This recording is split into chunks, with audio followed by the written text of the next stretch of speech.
నమస్కారం వి తెలుగు న్యూస్ కి స్వాగతం. హెడ్లైన్ చూద్దాం.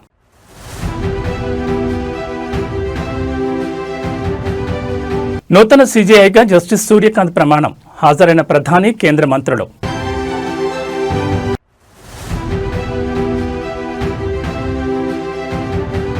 స్థానిక సంస్థల ఎన్నికలపై హైకోర్టులో విచారణ వాయిదా. చీఫ్ జస్టిస్ సెలవులో ఉండడంతో వాయిదా పడ్డ విచారణ.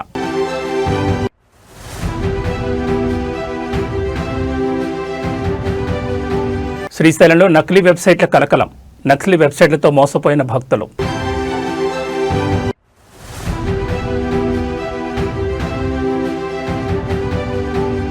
నెల్లూరు మేయర్ శ్రవంతికి షాక్. అవిశ్వాస తీర్మానం నోటీస్ ఇచ్చిన కార్పొరేటర్లు.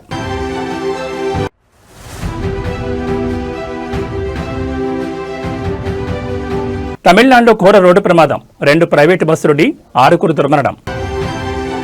ఇక డీటెయిల్స్ చూస్తే దేశ అత్యున్నత న్యాయస్థానం సుప్రీంకోర్టు 53వ ప్రధాన న్యాయమూర్తిగా జస్టిస్ సూర్యకాంత్ ఇవాళ ప్రమాణ స్వీకారం చేశారు.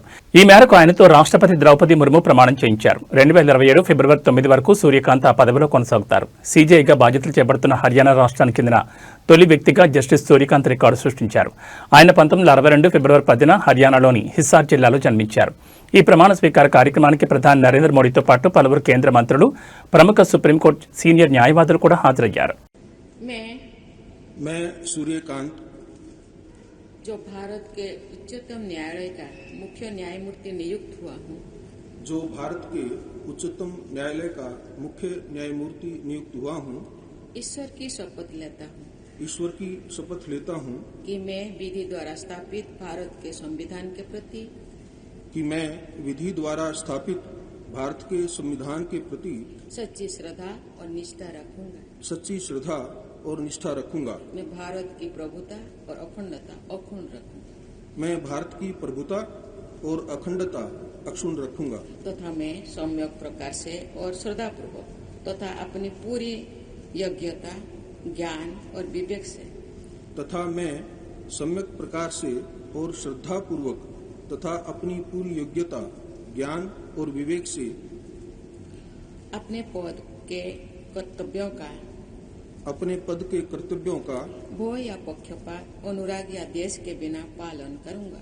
भय या पक्षपात, अनुराग या द्वेष के बिना पालन करूंगा तथा मैं संविधान और विधियों की मर्यादा बनाए रखूंगा तथा मैं संविधान और विधियों की मर्यादा बनाए रखूंगा।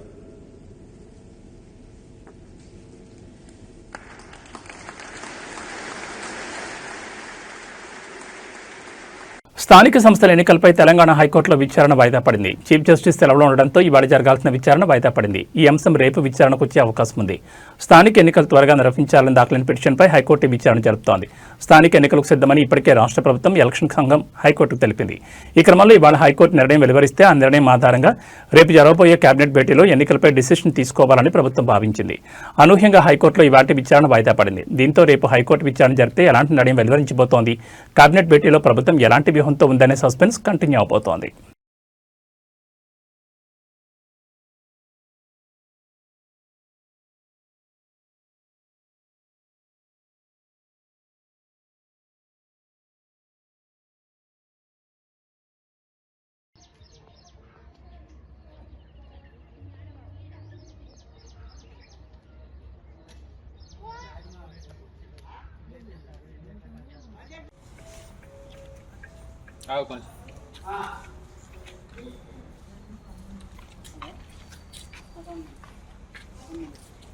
తెలుగు రాష్ట్రాల్లో సంచలనం సృష్టించిన ఐబొమ్మ పైరసీ కేసులో కీలక విషయం వెలుగులోకి వచ్చింది. సాంకేతికతతో పోలీసులకు చిక్కకుండా తప్పించి తిరుగుతున్న ప్రధాన నిందితుడు ఇమంతి రవి తన స్నేహితుడికి పంపిన ఒక మెసేజ్తో అడ్డంగా దొరికిపోయినట్టు తెలుస్తోంది.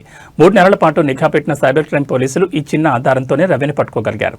ఈ కేసును ఛేదించేందుకు సైబర్ క్రైమ్ పోలీసులు రవి డిజిటల్ అడుగుజాడలను అనుసరించారు. రవికి చెందిన ఈఆర్ ఇన్ఫోటెక్ అనే కంపెనీ పేరుతో కొనుగోలు చేసిన డొమైన్ను పోలీసులు గుర్తించారు.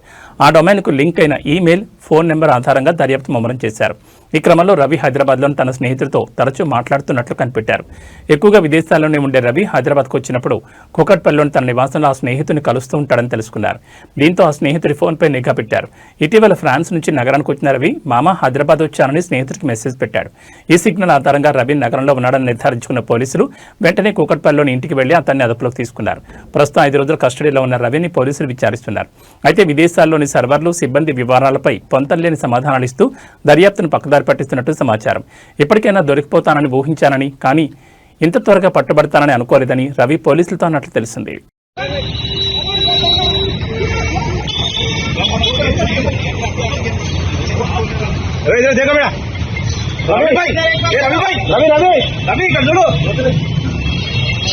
ముఖ్యమంత్రి రేవంత్ రెడ్డి పర్యటన నేపథ్యంలో కొడంగల్లో కీలక పరిణామం చోటు చేసుకుంది. తాజాగా కొడంగల్ మండలం నుంచి మెడికల్ కళాశాల, సమీకృత గురుకులాలు, పెట్టండని కళాశాల వంటి విద్యా సంస్థలను దుద్యాల మండలానికి తరలించడాన్ని నిరసిస్తూ Kodangal development committee joint action committee ఆధ్వర్యంలో పలు వ్యాపార సంఘాలు సంపూర్ణ బంద్ పాటిస్తున్నాయి. సీఎం రేవంత్ కొడంగల్ ప్రాంత అభివృద్ధి చేసిన వాగ్దానాలను ఉల్లంఘించారని, స్థానికుల భవిష్యత్తును దెబ్బతీస్తున్నారని ఆందోళనకారులు నిరసన దిగారు. నేటి స్వచ్ఛంద బంద్కు వ్యాపార సంఘాలు, వాణిజ్య సంస్థలు పూర్తి మద్దతు ఇస్తున్నాయి. కొడంగల్ ప్రాంతానికి మంజూరైన అన్ని విద్యా సంస్థలను కొడంగల్లోనే నెలకొల్పాలని వారు డిమాండ్ చేస్తున్నారు.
గత కొన్ని రోజులుగా తెలుగు రాష్ట్రాల్లో చోటు చేసుకుంటున్న సైబర్ నేరాలు ఆందోళన కలిగిస్తున్నాయి. ముఖ్యంగా గత నెల రోజులుగా వందలాది వాట్సాప్ గ్రూపులపై సైబర్ కేటుగాళ్లు దాడి చేసి యూజర్లను లక్ష్యంగా చేసుకున్నారు. టీమ్ ఎస్బీఐ పేరుతో నకిలీ వాట్సాప్ గ్రూపులు సృష్టించి కేవైసీ అప్డేట్ పేరుతో సందేశాలు పంపడం ద్వారా ఖాతాదారులను మోసం చేస్తున్నట్లు అధికారుల దర్యాప్తులో బయటపడింది. ఏపీకే ఫైళ్లు పంపించి అవి ఇన్స్టాల్ చేయమని కోరడం ద్వారా యూజర్ల మొబైల్ ఫోన్లపై పూర్తి నియంత్రణ సాధిస్తున్నారని పోలీసులు హెచ్చరించారు. అలాగే మరోపక్క ఆధార్ అప్డేట్ పేరుతో కూడా కొత్త మోసాలు వెలుగు చూస్తున్నాయి. ఈ రాత్రి నుంచి మీ బ్యాంక్ అకౌంట్ బ్లాక్ అవుతుంది అంటూ బెదిరింపులతో లింకులు పంపి ఖాతాదారులను క్లిక్ చేయించే ప్రయత్నాలు జరిగాయి. లింకులు ఓపెన్ చేసిన వారికి మొబైల్పై పూర్తి యాక్సెస్ లభించడంతో పలు బ్యాంక్ ఖాతాలు సైబర్ నేరగాళ్ల నియంత్రణలోకి వెళ్లిన సంఘటనలు నమోదయ్యాయి. ఈ మోసాలపై పలువురు 1930 సైబర్ హెల్ప్ లైన్కి స్థానిక పోలీసులకు ఫిర్యాదులు చేస్తున్నట్లు సమాచారం. ప్రజలు ఏ అనుమానాస్పద లింకులు క్లిక్ చేయకుండా జాగ్రత్తగా ఉండాలని అధికారిక వెబ్సైట్లు, బ్రాంచీల ద్వారానే బ్యాంకింగ్ అప్డేట్లు చేయాలని నిపుణులు సూచిస్తున్నారు.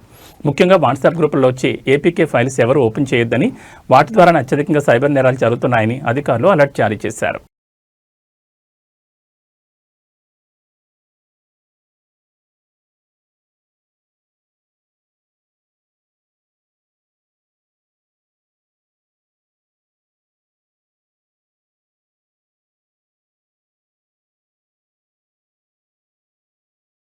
వైసీపీ నేత మాజీ ఎమ్మెల్యే చెవిరెడ్డి భాస్కర్ రెడ్డి అస్వస్థతకు గురయ్యారు. లిక్కర్ స్కామ్లో నిందితుడిగా ఉన్న ఆయన ప్రస్తుతం విజయవాడ జైల్లో ఉన్నారు. కాళ్ల వాపుతో బాధపడుతున్నారని భాస్కర్ రెడ్డి పోలీసులు తెలిపారు.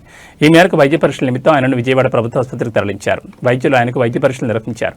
చికిత్స అనంతరం భాస్కర్ రెడ్డిని తిరిగి జైలుకు తరలించనున్నారు. గతంలో జూన్ నెలలో కూడా ఆయన గుండె నొప్పిగా ఉండడంతో పోలీసులు ఆసుపత్రికి తీసుకెళ్లి చికిత్స అందించారు. అయితే ఇటీవలే విజయవాడ ఏసీబీ కోర్టు కేసులో నిందితులుగా ఉన్న రాజకాశ్ రెడ్డి, సజ్జల శ్రీధర్ రెడ్డి, అనిల్ చోక్రా, చెవిరెడ్డి భాస్కర్ రెడ్డి, వెంకటేష్ నాయుడు, పూనేటి చాణక్యులకు డిసెంబర్ 5 వరకు రిమాండ్ పొడిగించింది.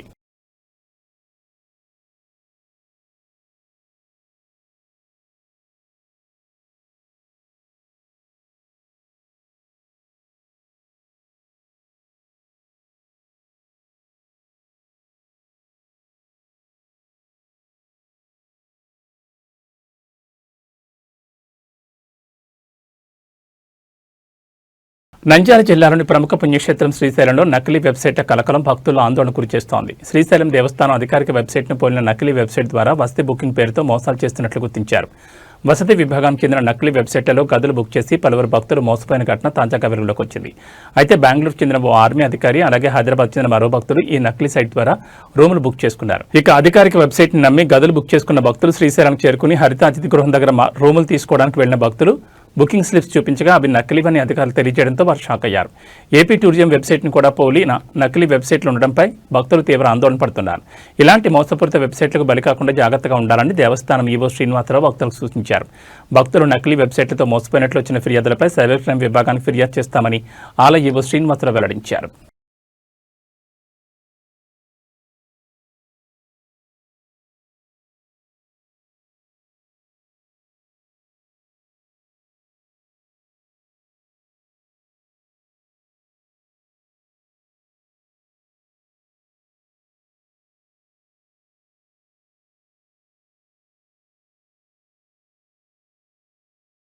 నెల్లూరు నగరపాలక సంస్థ మేయర్ శ్రవంతికి వ్యతిరేకంగా కార్పొరేటర్ల అవిశ్వాస తీర్మానం నోటీసు ఇచ్చారు. నగరపాలక సంస్థలో మొత్తం 54 డివిజన్లు ఉండగా 40 మంది కార్పొరేటర్లు ఏకమై ఈ నోటీసును జేసీ వెంకటేశ్వర్కు సోమవారం అందజేశారు.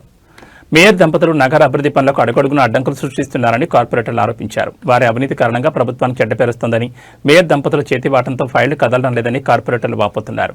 4 ఏళ్ల క్రితం జరిగిన ఎన్నికల్లో 54 డివిజన్లను వైకాపా గెలుచుకున్నప్పటికీ ఇటీవల సార్వత్రిక ఎన్నికల్లో పార్టీకి జిల్లాలో ఎదురుదెబ్బ తగలడంతో మేయర్ తటస్థంగా ఉంటున్నారని, నగర అభివృద్ధిపై దృష్టి పెట్టడం లేదన్న విమర్శలు వినిపిస్తున్నాయి.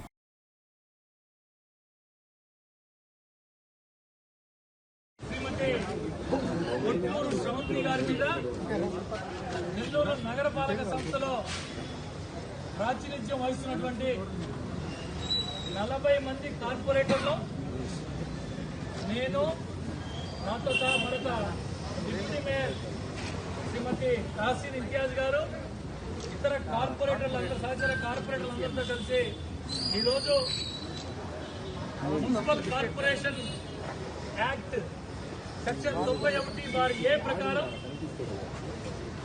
మేయర్ గారి మీద అవిశ్వాసం పెట్టమని చెప్పి గౌరవ కలెక్టర్ గారికి నోటీస్ ఇవ్వడం జరిగింది. ఏదైతే మా కౌన్సిల్ ఏర్పడి 4 సంవత్సరాల కాలం నిన్నటితో పూర్తయింది. అనేక ఆశలు, అనేక ఆశయాలతో మమ్మల్ని ఓట్లేసి గెలిపించినటువంటి ప్రజలకు మేము ఎంతో కొంత మేలు చేయాలని ఒక మంచి సంకల్పంతో కష్టాలు నష్టాలు వచ్చి దండాలు దశకాలు పెట్టి ఓట్లేయించుకొని కార్పొరేటర్ల ఎన్నిక కాబడిన మేమందరం కార్పొరేషన్లో మా వంతు మేము పోరాడి మంచి పనులు చేయాలా, ప్రజలకి కావాల్సినటువంటి మౌలిక సదుపాయాల కల్పనలో మా ప్రాంతాల్లో బాగా అభివృద్ధి పరిచి మేము కూడా మంచి పేరు సంపాదించుకునే ఆలోచనతో కౌన్సిల్లో అడుగుపెట్టాం. 4 సంవత్సరాల కాలం పూర్తయింది. కేవలం 7 మాత్రమే సమావేశాలు ఏర్పాటు చేయడం జరిగింది. రాష్ట్రంలోనే 4వ అతిపెద్ద కార్పొరేషన్ నెల్లూరు కార్పొరేషన్. విశాఖపట్నం, విజయవాడ, గుంటూరు తర్వాత 4వ అతిపెద్ద కార్పొరేషన్ అయినటువంటి నెల్లూరు నగర కార్పొరేషన్ లో గడిచిన 4 సంవత్సరాల కాలంలో జరిగినటువంటి కౌన్సిల్ సమావేశాలు కేవలం 7 అంటే 7. దీన్ని బట్టి అర్థం చేసుకోవాల్సి ఏ విధంగా ఉందో. నెల్లూరు కార్పొరేషన్ చరిత్రలోనే కాకుండా, రాష్ట్ర కార్పొరేషన్ చరిత్రలోనే కాకుండా బహుశా దేశంలో కూడా ఏ కార్పొరేషన్ జరగని విధంగా మేయర్ అంటే, ప్రథమ పౌరులంటే ఈ యొక్క కార్పొరేషన్ మొత్తానికి కూడా ఒక పెద్దన్న పాత్ర. ప్రజల ఆస్తుల్ని, కార్పొరేషన్ ఆస్తుల్ని కాపాడాల్సినటువంటి పెద్దన్న పాత్ర.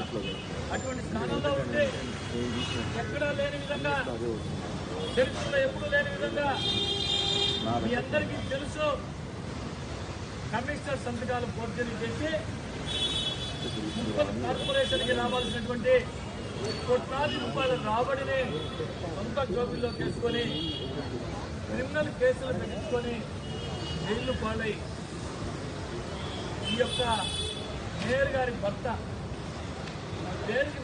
భర్త పూర్తిగా ఈ కార్యక్రమాన్ని ఎక్కడ జరిగింది, ఎలా జరిగింది అనేది నేను కొత్తగా మీకు చెప్పాల్సిన అవసరం లేదు.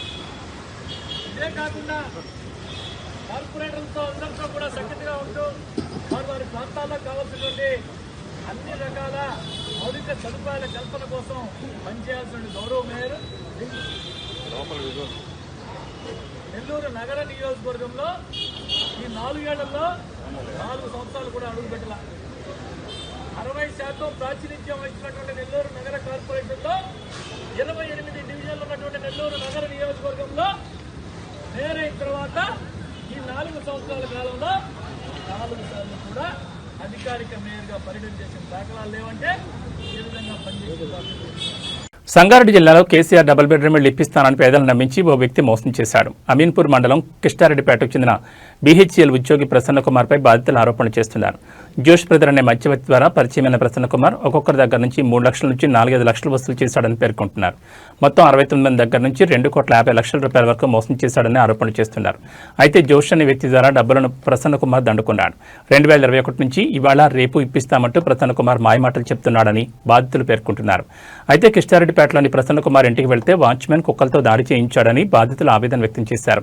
దీంతో అమీన్పూర్ పోలీస్ స్టేషన్లో బీహెచ్ఎల్ ఉద్యోగి ప్రసన్న కుమార్ పై ఫిర్యాదు చేశారు. జోష్ నిలదీగా ప్రసన్న కుమార్కే మొత్తం డబ్బులు ఇచ్చారని చెప్తున్నాడు. దీంతో తమకు న్యాయం చేయాలని బాధితులు కోరుతున్నారు. మాకు డబుల్ బెడ్రూమ్ ఇల్లు ఇవ్వకపోయినా సరే మా డబ్బులు మాకు ఇప్పించాలని వేడుకుంటున్నారు.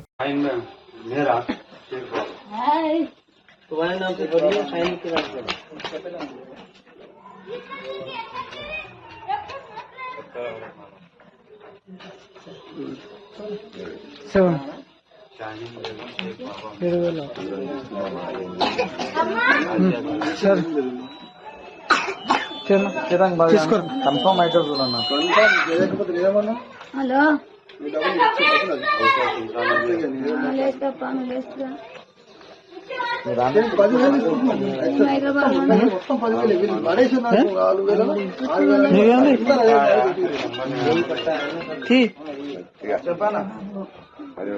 నాకు లేవు నా త్వరగా అట్టు నేనే అయిపోతుంది తీసుకున్నా కడుతుంది. అది పల్చగుడి పేపర్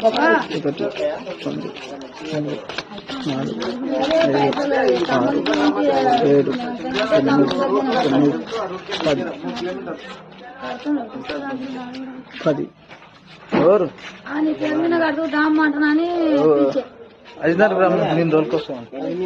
తమిళనాడులో ఘోర రోడ్డు ప్రమాదం జరిగింది. కడయనల్లూరు దగ్గర 2 ప్రైవేట్ బస్సులు ఢీకొన్నాయి. ఈ ఘటనలో 6 మృతి చెందగా 35 మందికి గాయాలయ్యాయి. మృతుల్లో చిన్నారులు, మహిళలు ఉన్నారు. సంఘటనా స్థలానికి చేరుకున్న పోలీసులు క్షతగాతులను ఆసుపత్రికి తరలించారు. అయితే మృతుల సంఖ్య పెరిగే అవకాశం ఉంది. అత్యంత వేగంగా దూసుకురావడంతోనే ఈ ప్రమాదం జరిగినట్లుగా తెలుస్తోంది. తమిళనాడులోని అచ్చంపెట్టి సమీపంలోని తెన్కాసి మధురై రహదారిపై సోమవారం ఉదయం ఈ ప్రమాదం జరిగింది. ప్రమాదంలో అక్కడికక్కడ 6 మృతి చెందగా 28 మంది గాయపడ్డారు. ప్రమాదం గురించి అధికారులకు సమాచారం అందిన వెంటనే పోలీసులు, వైద్య బృందాలు సంఘటనా స్థలానికి చేరుకుని గాయపడిన వారిని తెన్కాసిలోని ప్రభుత్వ జిల్లా ఆసుపత్రికి తరలించారు.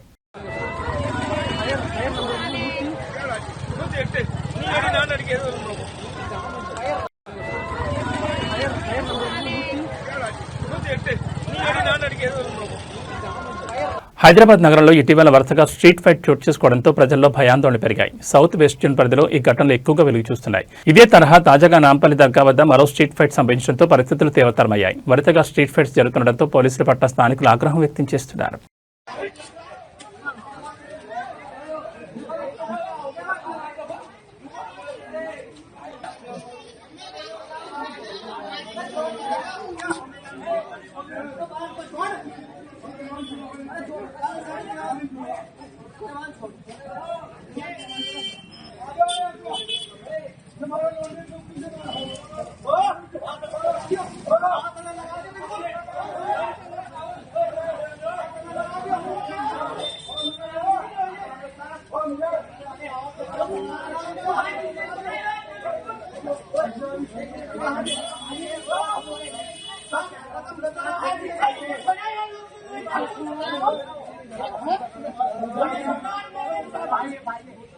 పల్నాడు జిల్లా దాచేపల్లి పట్టణంలో అల్ నూర్ ఫౌండేషన్ ఆధ్వర్యంలో కుట్టు మిషన్ల పంపిణీ కార్యక్రమం నిర్వహించారు. ఈ కార్యక్రమానికి ముఖ్య అతిథిగా cine actor, comedy star Ali హాజరయ్యారు. ముందుగా ఆయనకు తెలంగాణ, ఆంధ్ర సరిహద్దు బోర్డర్ పందుగుల వద్ద నుంచి దాచేపల్లి సభావేదిక వరకు ముస్లిం సోదరులు భారీ ర్యాలీతో ఘనస్వాగతం పలికారు. ఈ కార్యక్రమంలో భాగంగా అలీ మహిళలకు కుట్టు మిషన్ల పంపిణీ చేశారు. ఈ సందర్భంగా ఆయన మాట్లాడుతూ అల్ నూర్ ఫౌండేషన్ ఆధ్వర్యంలో నిర్వహిస్తున్న ఈ కార్యక్రమానికి తనను ఆహ్వానించడం ఎంతో ఆనందంగా ఉందన్నారు. స్త్రీలను గౌరవించుకోవడం మన సంప్రదాయం అన్నారు. మహిళలకు కుట్టు మిషన్లు నేర్పి వారికి మిషన్లు అందజేస్తున్న అల్ నూర్ ఫౌండేషన్ వారిని ప్రత్యేకంగా అభినందిస్తున్నారు. ఇచ్చినట్టు తెలిపారు. రాబోయే రోజుల్లో ఈ ప్రాంతానికి ఏదైనా సమస్య ఉంటే ప్రభుత్వం దృష్టికి తీసుకెళ్లి తన వంతు సహాయం చేస్తానని హామీ ఇచ్చారు.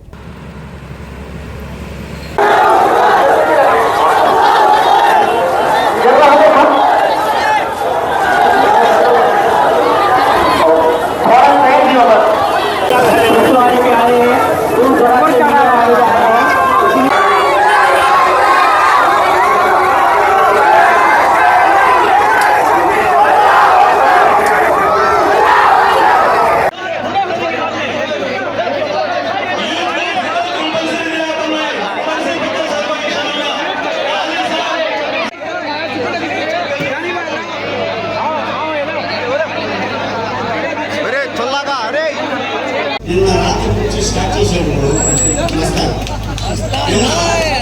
మోహన్ బాబు గారు ఇండస్ట్రీ నుంచి 50 సంవత్సరాల ఫంక్షన్ అయితే దానికి గ్రేట్ సూపర్ స్టార్ రజనీకాంత్ గారు వచ్చారు. అలాగే చాలా మంది యాక్టర్లు వచ్చారు. దాంతోపాటు మోహన్ బాబు గారు ప్రత్యేకంగా ఫోన్ చేసి ఆ విగ్రహ ప్రమాణంలో రావాలయ్యా మీరు ఇంకా నా వాళ్ళు అని తెలవడం జరిగింది. రాజ్యపల్లిలో విషయం చేసుకున్నాం. నేను గెస్ట్గా రావాలి అనగానే అనుకుంటాను కదా నేను వస్తాను. ఎందుకంటే డబ్బులు ఇస్తే ఇవాళ రేపంలో కలిసేస్తాం కానీ కుట్టు మిషన్ ఇస్తే అది ఒక జీవన ఉపాధి వాళ్ళకి ఉంటుంది. అందుకోసం ఈ కుట్టు మిషన్ శ్రీ సత్య షాపింగ్ మాల్ ను సినీ నటి అనుపమ పరమేశ్వరన్ చేతుల మీదుగా లాంఛనంగా ప్రారంభించారు. శ్రీ సత్య షాపింగ్ మాల్ ప్రారంభోత్సవానికి నర్సీపట్నానికి విచ్చేసిన సినీ నటి అనుపమ పరమేశ్వరన్ స్పీకర్ చింతకాల అయ్యన్న పాత్రుడు ముందుగా జ్యోతి ప్రజ్వలన చేసి ప్రారంభించారు. షాపింగ్ మాల్లో పలు విభాగాలను పరిశీలించారు. అతి తక్కువ ధరలకే ఈ మాల్లో అన్ని రకాలు అన్ని వర్గాల వారికి వస్త్రాలు లభిస్తాయన్నారు.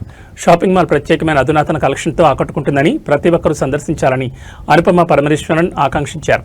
తెలుగులో 2, తమిళలో 2 సినిమాలు నటిస్తున్నానని ఈ సందర్భంగా తెలిపారు. అనంతరం స్పీకర్ అయ్యన్న పాత్రుడు మాట్లాడుతూ ఆంధ్రప్రదేశ్ రాష్ట్రంలో విశాఖపట్నం తర్వాత అత్యంత వేగంగా అభివృద్ధి చెందుతున్న నగరం నర్సీపట్నమేనని పేర్కొన్నారు.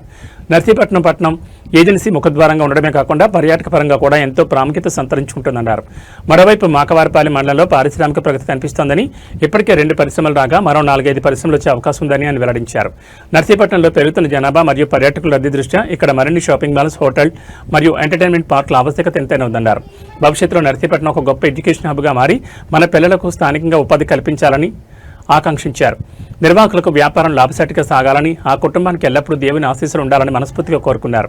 ఈ కార్యక్రమంలో షాపింగ్ మాల్ యజమానులు, స్థానిక నాయకులు మరియు కార్యకర్తలు పాల్గొన్నారు.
ఓం శతమానం భవతి శతాయుః పురుషః శతాంద్రిక ఆయుష్యేవేంద్రికే ప్రతిష్టతి.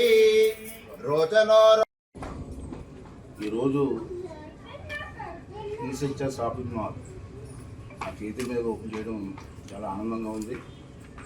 ఇంకేంటంటే మన నర్సీపట్నం ఫాస్ట్ గ్రోయింగ్. అందరికీ నమస్కారం. ముందుగా మీడియా మిత్రులందరికీ చాలా చాలా థ్యాంక్స్. ఎక్కడికి వెళ్ళినా సరే వచ్చి మీరు చాలా పాజిటివ్ గా అన్ని న్యూస్ ని కవర్ చేస్తారు, జనాల దగ్గరికి తీసుకెళ్తారు. It's a very good job. And నేను నర్సీపట్నం ఫస్ట్ టైం వస్తున్నాను. ఈయన పేరు లక్ష్మీ భద్రరావు గారు. శ్రీ సత్య అంటే శ్రీ అంటే లక్ష్మీదేవి, సత్య అంటే సత్యనారాయణ స్వామి. అంటే వాళ్ళ భవిష్యత్తు బాగా ఊహించి ఈయన పేరుకు సంబంధించి శ్రీ సత్య అని పెట్టారు. అంచేత ఎప్పుడైనా సరే అంటే వాళ్ళని చిన్నప్పుడు చూసేవాళ్ళు వాళ్ళని.